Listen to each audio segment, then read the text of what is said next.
दरम्यान राज्यात कुठे किती टक्के पेरण्या झालेल्या आहेत आपण सविस्तर पाहूयात।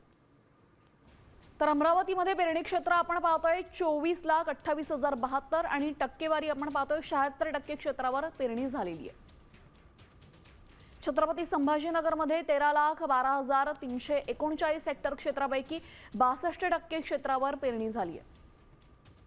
लातूरमध्ये 16,40,273 हेक्टर क्षेत्र आहे, ज्यापैकी 58% क्षेत्रावर पेरणी झालेली आहे।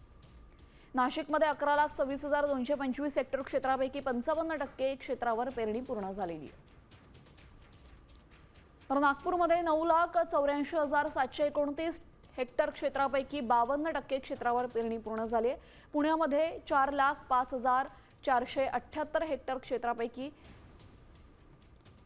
29% क्षेत्रावर पेरणी पूर्ण झालेली आहे। कोल्हापूरमध्ये 2,23,086 हेक्टर क्षेत्रापैकी, तर कोकणामध्ये 29,805 हेक्टर क्षेत्रापैकी 8% क्षेत्रावर पेरणी पूर्ण झालेली आहे।